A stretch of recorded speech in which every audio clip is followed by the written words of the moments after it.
Hello humans and bots and algorithms.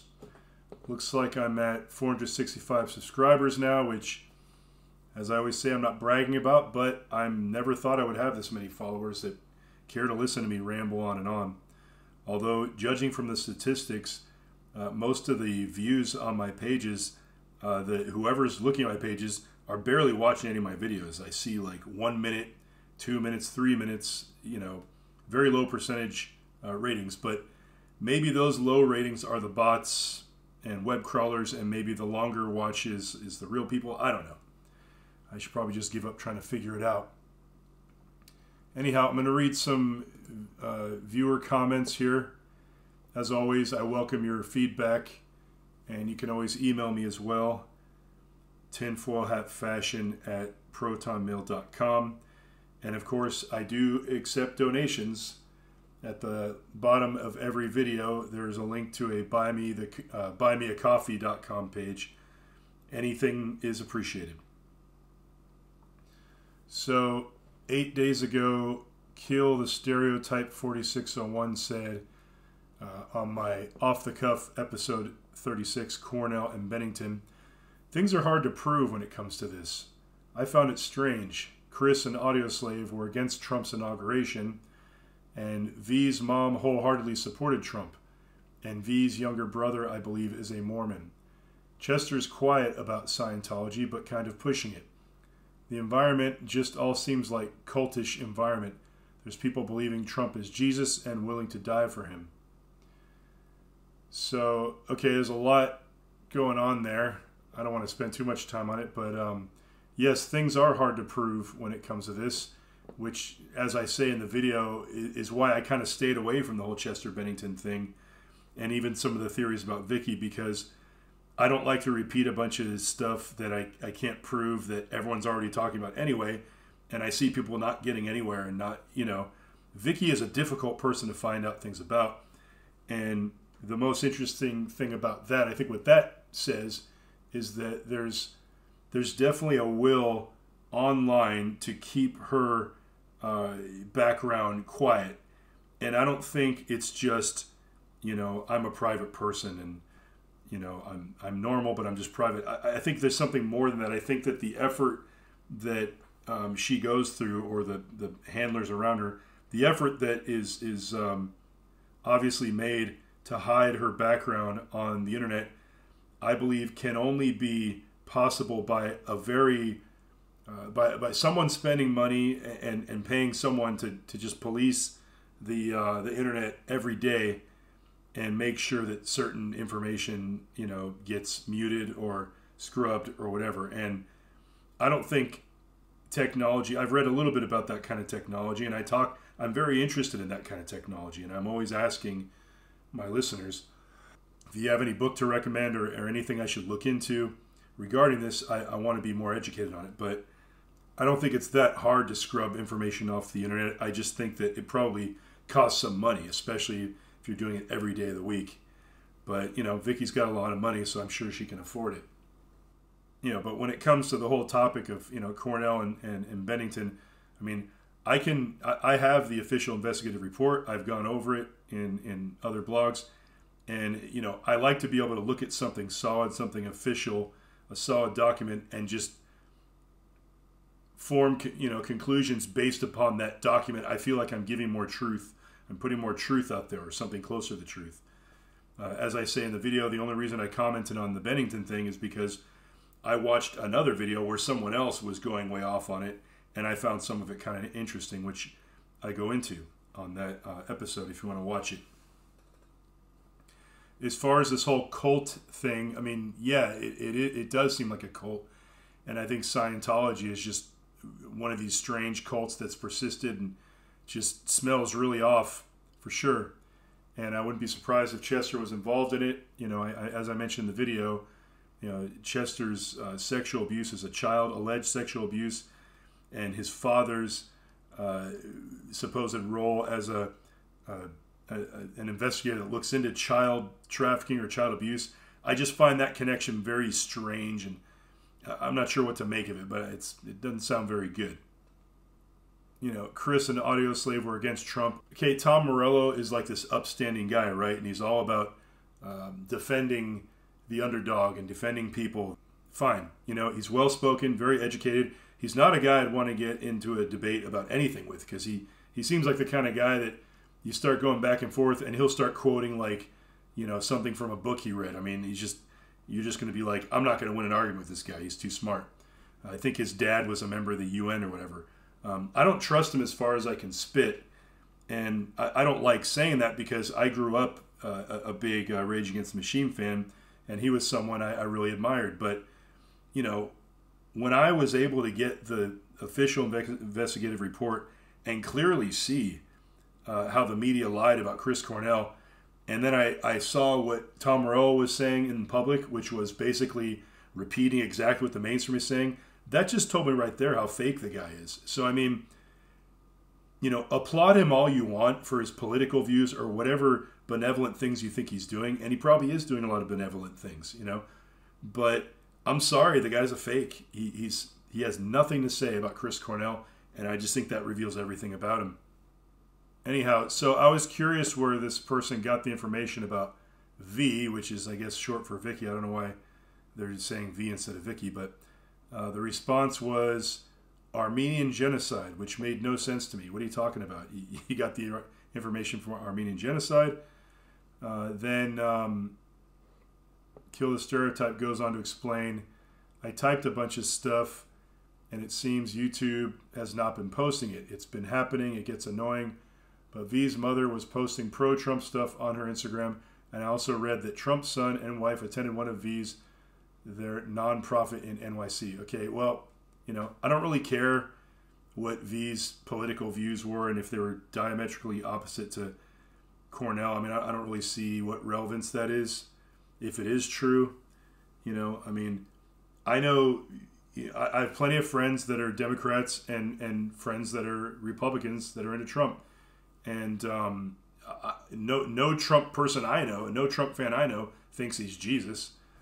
I don't care what your political views are, as I said before, and I hope you don't care what mine are. I mean, we have a lot more in common than not, and I truly believe that. I used to think that was a silly kind of hippie statement, but I really do believe that. And I think the mainstream media has brainwashed us into identifying too strongly with, like, our sexual identity and our political identity, to the point where we see ourselves as more that than we see ourselves as human. And I think if we see ourselves more as just human beings, we'll see more of our commonalities, and we won't get trapped in this propaganda that's got us all divided against each other. Anyhow, I'm going to say this is probably a real human. It's a game I like to play. I like to see if someone's human or not. And a lot of times when I respond, I'm actually just trying to find out if because you can trip up the algorithms a lot in a pretty specific way, in my experience, than a human. So this sounds like a fairly human response. Oh, there's more here. That had to do with the post that YouTube deleted. I was getting at the fact I thought CC was very political, even though he wasn't trying to be, with Audio Slave. Wide Awake and Shape of Things to Come was aimed towards the Bush administration politics, not to mention Audio Slave playing in protest of the Trump inauguration. He also was involved with James Bond and other films like The Promise, dealing with the Armenian genocide. Okay, I know about that. I remember that. The Keeper and Once a Slave, which I believe the director was caught for espionage and gaining U.S. nuclear secrets. So I think those are pretty serious political positions. He kind of reminds me of John Lennon in some ways, but also his bodyguard was raised around apartheid Africa. I was wondering if the last comment on stage about burning crosses on your yard, etc., had maybe something to do with his bodyguard at the time. This was when he went into the song Keep Off My Wave, reading into much there. Just thought it was strange that CC said that night. CC was surrounded by some interesting people. Yeah, that all rings a bell. I kind of remember a lot of that stuff. I don't really know what I think of any of it, but interesting comment in the end. And I'm sorry YouTube is deleting your comments. I don't know why they're doing that, but it doesn't surprise me. All right. Eric Tobias 7 said, if you listen to the 9/11 call of Chester Bennington It is obvious that the caller is Mike Shinoda, and it's a staged call. 911, what's the emergency? Hi there. I'm working. I'm a driver, and Okay. I just got to the location, and his housekeeper came out and said that he unfortunately killed himself. Okay, so the person came out and said somebody is, in fact, killed himself? I haven't seen him. I'm sitting in the car. His housekeeper came up to me and said that she found him dead. Okay, stay on the phone, okay?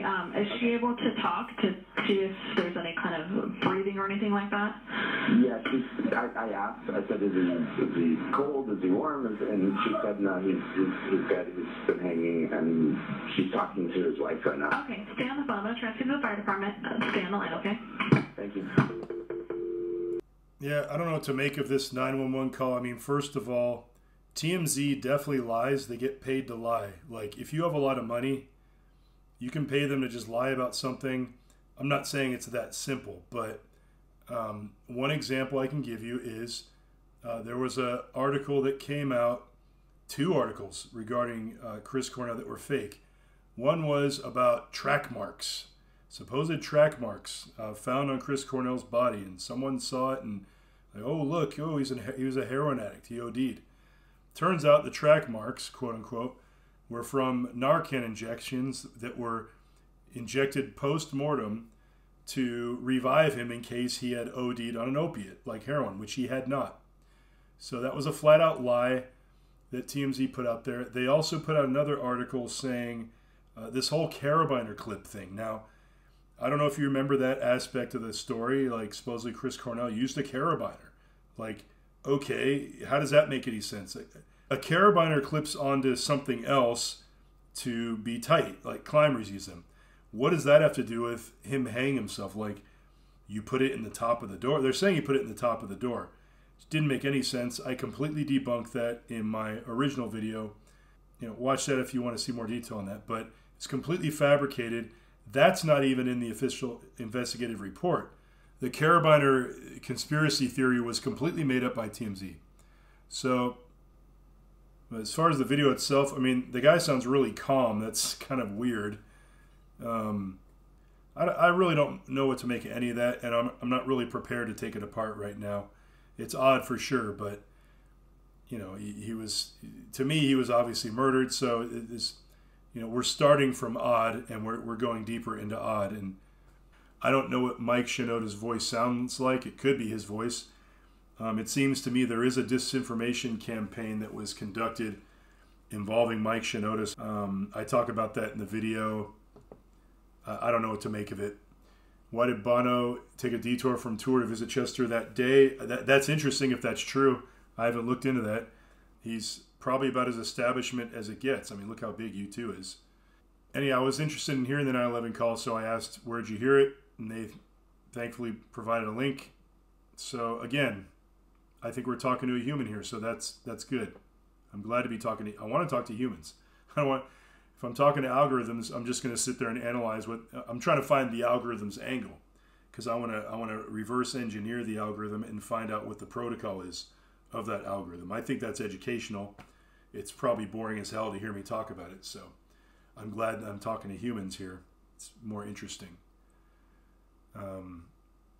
This person, and she was 296, said, I think the son looks very much like Chris. Yeah, you know, my friend thinks that the kid looks like Chris too. I don't know. I don't really see it. You know, the mouth, sure, there are some similarities. I'm not going to say they're completely dissimilar. As I said in the video, I'm not convinced that it's not Chris's kid. I just think the blonde hair is really odd. I don't see blonde hair on Chris's parents. I don't think that Vicky's parents are blonde. She seems pretty dark overall complexion-wise and being Greek. But, you know, as I said earlier, it's impossible to find. I can't find a picture of her parents anywhere. There's one picture out there that's labeled Cornell with Vicky's mom, but it's not Vicky's mom. It's a picture of Cornell with Susan Silver, his ex-wife. Susan Silver is someone I think should be looked into more. I mean, I'm not saying that she's a bad person or anything. I don't know her personally, of course. Intoxicated with Fear 8363 said, I believe he's alive, him and Kurt. I assume he means Chris Cornell or Chester Bennington is alive, and Kurt is alive. And Intoxicated with Fear 8363 also said, Vicky dyed his hair. And I said, how do you know? Because I actually want to know. Where'd you get that information? I mean, I'm not saying you're wrong. I want to know how you know that, because I'm interested to know if I suggested in the video that Chris Jr. is dyeing his hair, because his hair does look a little more brown than it was when he was a kid. And in the particular picture that I posted, that I talk about in the blog, it does look dyed to me. And on certain angles with certain lighting, it almost looks brown. And I just wonder, is the kid trying to look more like Chris Cornell in order to not reveal the fact that he isn't his kid? Which he might be his kid, you know. Again, I'm not saying he isn't. I'm not saying I know for a fact. I just think the blonde hair is makes it questionable.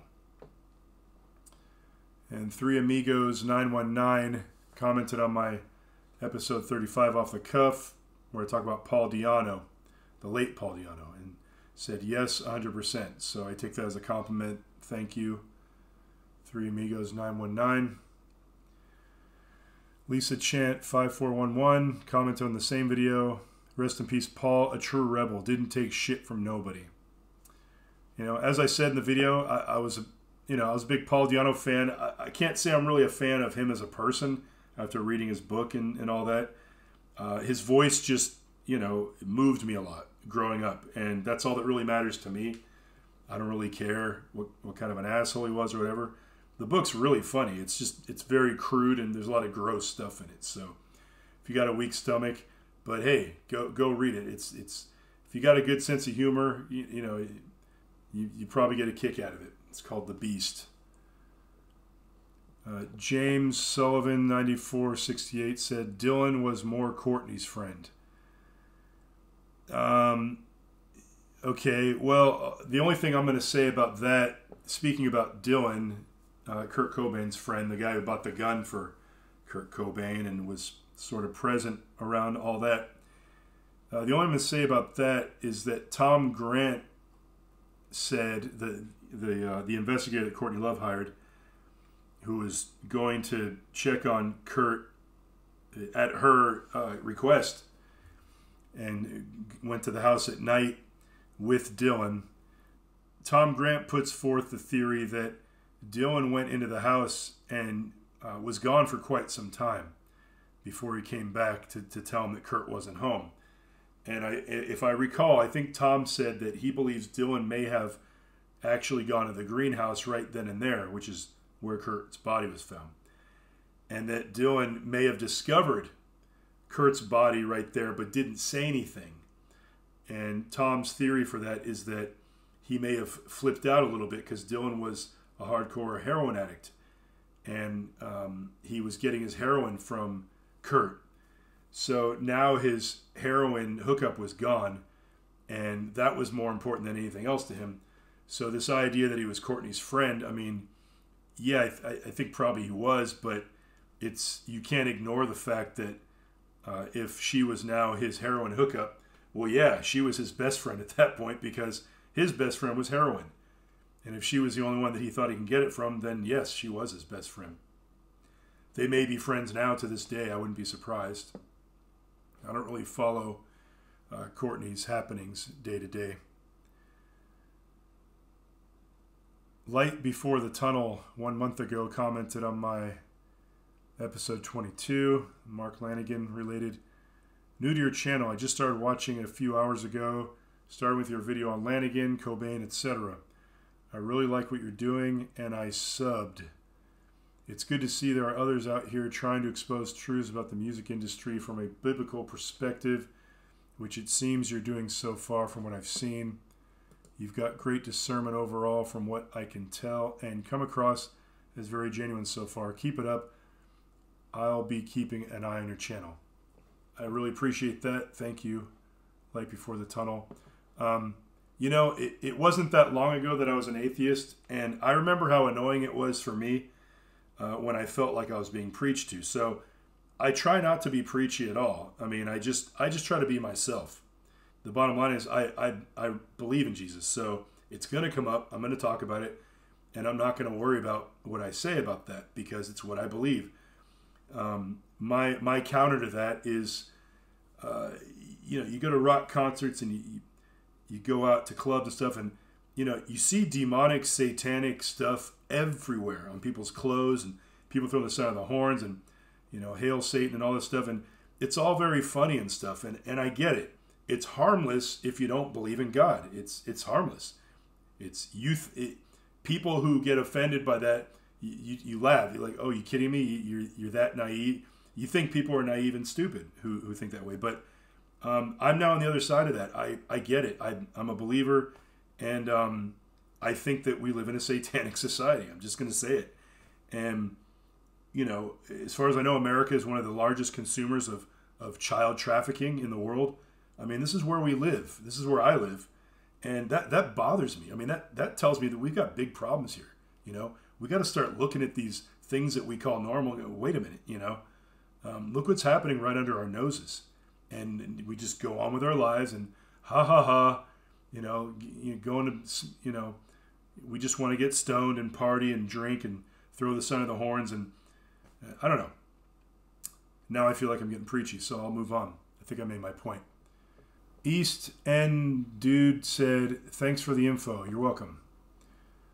Persona Non Grata 1308 said, talking of Scientology, the new Linkin Park singer was brought up under Scientology and is connected to the scandal. Didn't Bennington die on Cornell's birthday? Yes, he did. Okay, so this person is commenting on my Off the Cuff episode 31, where I talk about Rocky Erickson, and I may have mentioned there that Tommy Hall from the 13th Floor Elevators, who's still alive, by the way, was allegedly way into Scientology. So I'm guessing that's how it came up. Although I did read that the new singer, the singer who replaced Chester Bennington in Linkin Park, it was into Scientology. So I don't like to say bad things about Scientology because I haven't looked into it much, but everything I have heard and looked into has not been good. I just get a real bad vibe about it. So maybe one of these days I got to educate myself on it. If someone wants to recommend a book or something, I can talk about it with more authority. But yeah, that's kind of weird. And of course, Bennington dying on Cornell's birthday, supposedly the exact same way. I mean, I've said this before. I think that's a note from the killer, just saying, yeah, that's what we did, and you're not going to do anything about it. So what? To people who look into this stuff a lot, and you see it very easily that these are murders and that they're lying to us, that's when you start realizing that the killer, they rub it in your face. They don't care if you know, because they know that they're that powerful. And I think most of the normal people, the normies, so-called in society, they have no idea how powerful some of these people are and what they're capable of doing. Michael Risley 6261 2 months ago, also commenting on the Mark Lanigan, Cobain and Other Mysteries. You were doing so well until all the God Devil nonsense and anti-V rubbish. Oh well. If you recall, I don't say that word. I try to stay away from that word because I had a video taken down not too long ago because I said it too many times. So, I mean, that right there kind of, it sort of states where I'm coming from. I mean, I'm not anti-V.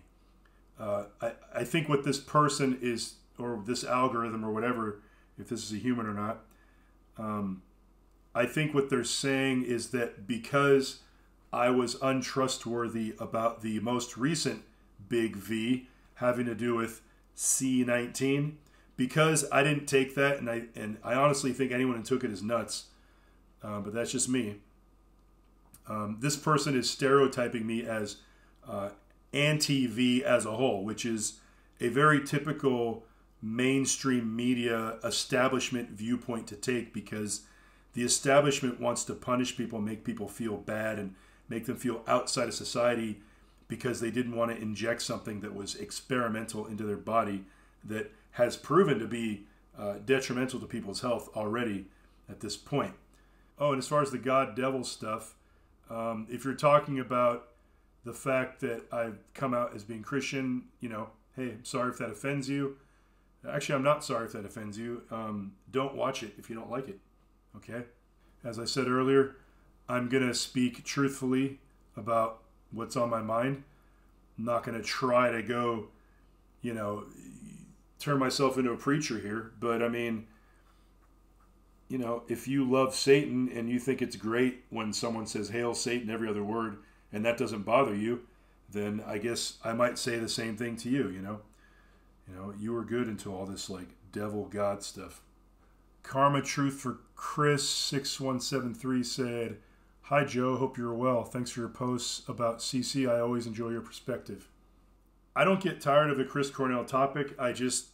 I try to say something new or something different. I don't want to just talk about it to talk about it. I don't want to bore you. I figure if I'm interested, then hopefully you're interested, you know. If I don't think it's just interesting, I don't talk, and that's why there's big gaps between my videos, because sometimes there's nothing I feel like is interesting enough to say that I want to share. David Boucher U1C said, "Amen, Joe. It doesn't make me think any diff and only more suspicious that he had everything to do with Chris's passing." This is a comment on when I talk about this interview that Martin Kirsten did not too long ago. That was some pretty odd when you go back and look at it. But yeah, that whole interview was obviously designed just complete damage control to try and endear Martin Kirsten to the public and to Cornell's fans. And all it did was creep me the F out way more than I already was. You know, Martin, what a shady guy. Wouldn't want to meet him in a dark alley. Broad Haddock 3432 said, "Courtney paid for Lanigan to get sober. Lanigan had been in Seattle scene since the early 80s. Cobain had seen Lanigan perform many times." That sounds like a fake bot robot. It's like statement, statement, statement. Somewhat related, not really. I mean, are you just reading from a trivia book and you're just like, it's like bullet points, you know? It does not sound conversational at all. "I'm glad I found your channel, brother. Good stuff. Thank you, Daniel Butler Music. And I'm glad you like the Paul and the Eye of Horus video. I went back and watched that recently, and I thought it was pretty damn interesting. I was pretty happy about that. The whole Billy Shears topic I find very fascinating. I know a lot of you aren't Beatles fans, and maybe you don't care, but I think you should, if you don't watch my video. I did a video where I talk about the book. It's very thick. It's a very thick book, and there's a lot to it. There's a lot to it. And if you're into conspiracies or the Beatles or anything, I would just say you have to read it.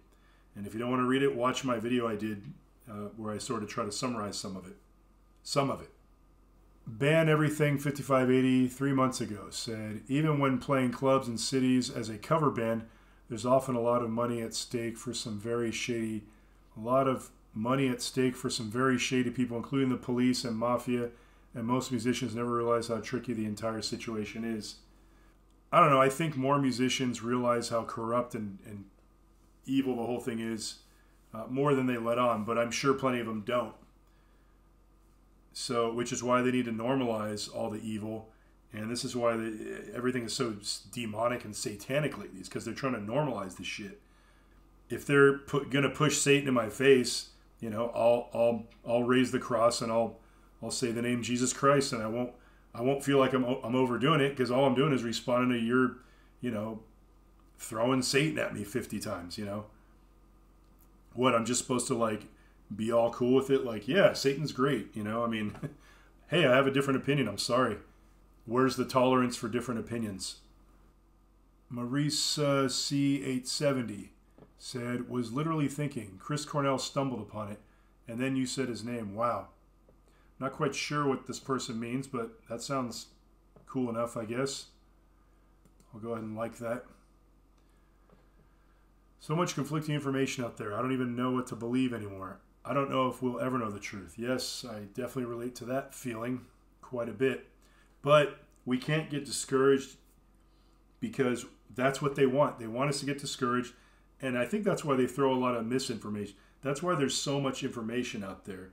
because it turns into white noise after a while. And I make the comparison to the circus lion. You look at those old pictures of the lion tamer holding the chair out to the lion, and it makes the lion docile because the lion wants to focus on one thing at a time. But when you put the chair out, the legs of the chair, now it has 4 points of reference, and it can't decide which one to focus on, so it becomes docile, and it calms them down. So this is similar to what they do to us on the internet when it comes to a topic that they don't want us to know the truth about, like the JFK assassination is a perfect example. You know, they might actually put a documentary out that's filled with all kinds of fascinating bullshit and maybe one fact. And you'll be like, well, that one thing is true, so maybe all this other stuff is true. You see? So, I mean, it's all about mind control. It really is. We live in a big, large mind control cage, and we've got to keep being discerning. We can't give up, and we can't become docile and passive, because if you do, you know, the world will just have its way with you, and you won't have a mind of your own. And if you're okay with that, fine. I'm not. I want to have a mind of my own. I want to feel like I'm an individual. Interesting fact, he died 2/22/22. That was 2 days after what would have been his friend Kurt Cobain's birthday. Depression and a relapse seems likely, but maybe he knew / said too much. That's referring to Mark Lanigan. And yeah, that's all very interesting. And yeah, I don't disagree that he may have just had a relapse. What I don't like is the secrecy surrounding Mark Lanigan's death. And I don't like the way there's this obvious campaign on the internet. If you question Mark Lanigan's, the secrecy surrounding his death or the cause of death, you're like supposed to feel bad about yourself for thinking that, and you're not supposed to think that, and that's wrong thinking. That just makes me think there is something crazy there that if we knew it, it would shock us. But I don't think we'll ever know what happened to poor Mark Lanigan. Rest in peace. Ian Ottaway said thank you. You're welcome. And that's the last one. And currently I'm working on something about Syd Barrett and the whole British counterculture 60s scene. Trying to get to the bottom of how all the drugs got there and what the connections might be to America and all that stuff. So that's it for now.